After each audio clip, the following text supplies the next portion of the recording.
Soy Juana Levín, fonoaudióloga, y tengo experiencia en muchos años de trabajo con niños pequeños con alteraciones del lenguaje. Sobre eso quería hablar, pero antes tendríamos que hacer una distinción entre lengua y lenguaje, porque no es lo mismo. Si bien es una separación, una división un poco artificial, porque no existe el hablar si no tiene el respaldo de la lengua.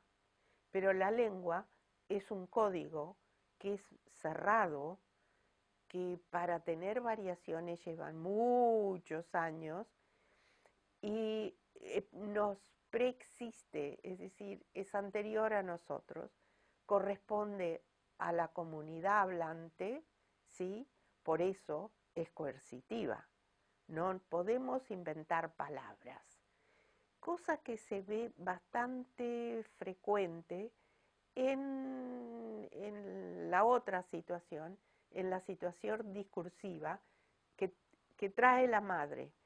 Habla, no se le entiende, pero yo le entiendo todo. Quiere decir que ese niño que ha inventado palabras, que está constantemente diciendo, saliendo del código social, porque el lenguaje es del orden social, eh, la madre le entiende. Y se ha creado entre ellos un modo de relación, pero los otros no. Es decir, este chico no está integrado a la comunidad. Y eso aparece en las alteraciones del lenguaje, el pedido de que se integre, ¿sí? Bueno, eso pasa con una jerga. Siempre yo, otro, o el papá, o el otro que está afuera de su circuito, no entiende. La otra cosa es, esto es de la lengua, y lo otro que tenemos es la situación discursiva, que no están disociadas.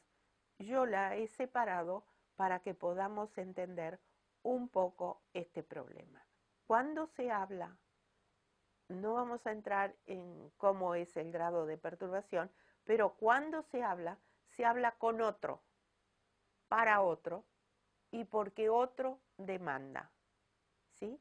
A veces no es una demanda de una palabra bien articulada, es una demanda, pero de acuerdo a la edad del niño podrá decir una palabra bien articulada o emitir un sonido.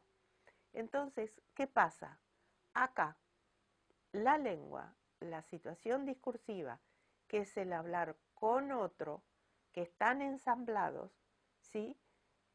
No se llega fácilmente a una buena, eh, a un buen decir, ¿no?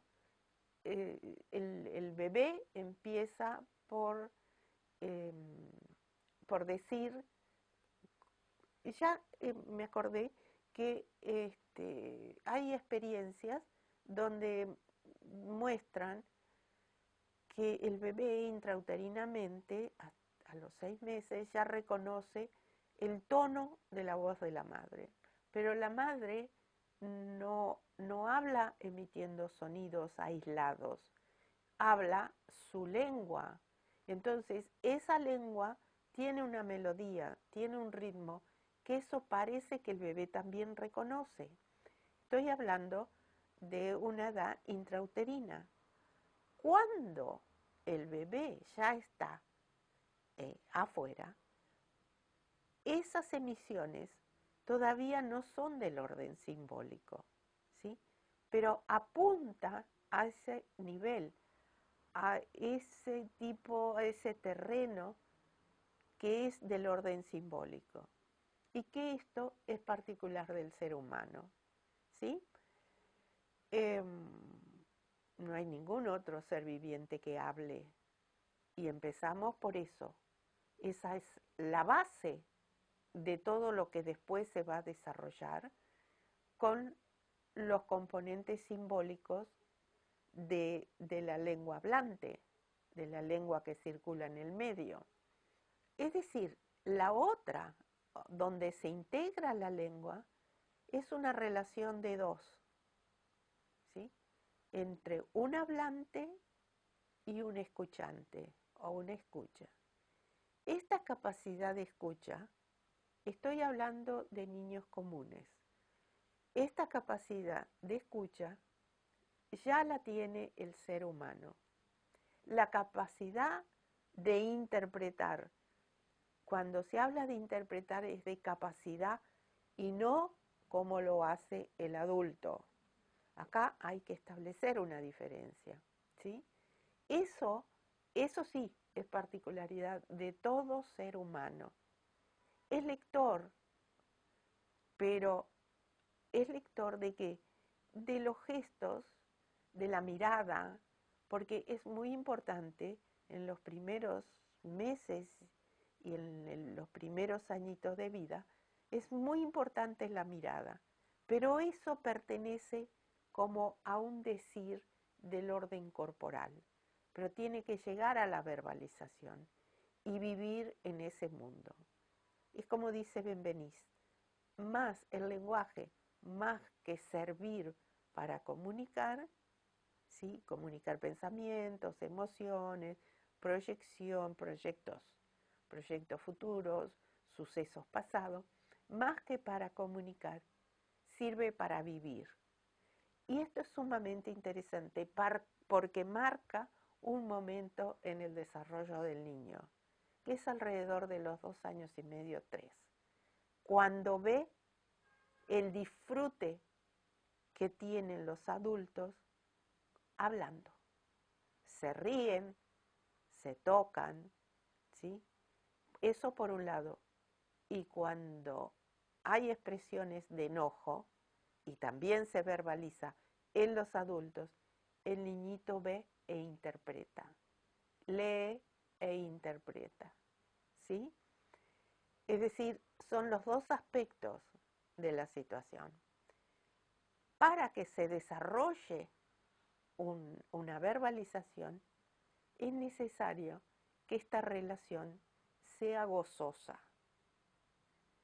Si es fallida y no es gozosa, el niño o da vuelta la cara, no mira, ¿sí? Y aparenta no escuchar. Esto se ve mucho en las alteraciones. Para modificar esta situación hay que trabajar con los padres, principalmente con la madre, porque hasta esa edad hay una predominancia de la madre, ¿sí? Por ejemplo, puede ser esta madre que sobreentiende todo y impone algo. Es decir, le compra jugo no dando lugar a que el niño pida, ¿sí?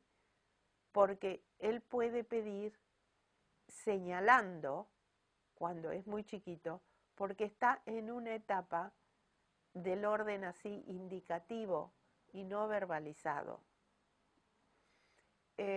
Esto por el lado de la madre.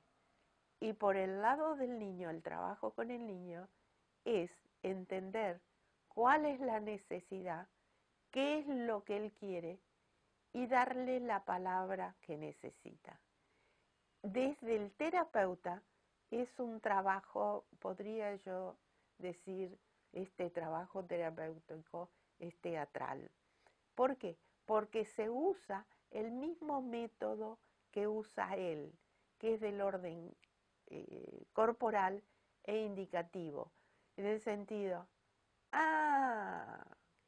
querés jugo. Pero entonces ese es como que yo en el orden del descubrimiento, yo me presento con el soy yo la que habla, no es él. Entonces le digo, ¿querés? Y a su deseo, a su querer, yo le pongo una palabra.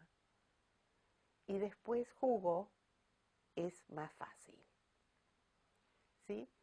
¿Por qué? Porque viene dejando el verbo de lado, que corresponde siempre a un querer del niño. Pero esto es toda una actuación. ¿Quién la hace?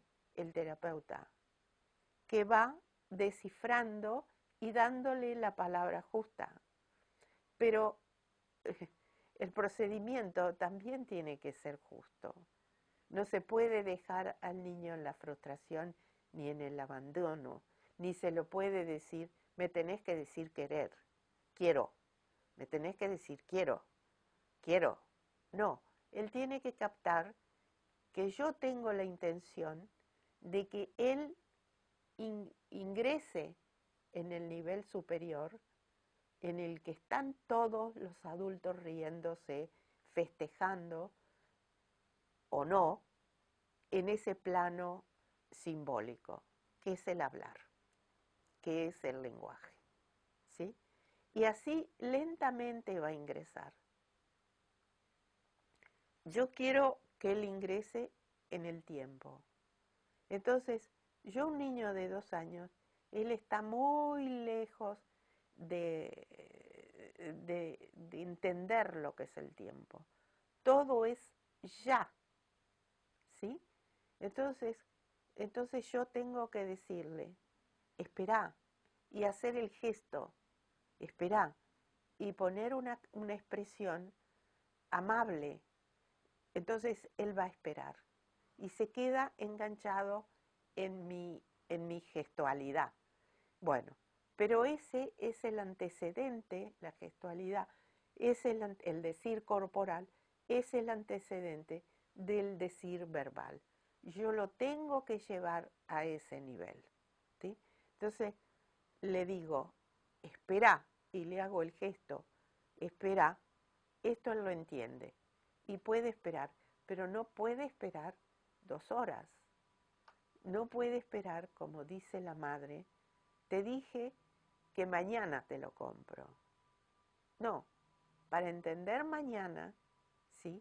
Que es un tiempo de espera, para entender eso que es mañana, tiene que todavía crecer, hasta los 3 años y medio no va.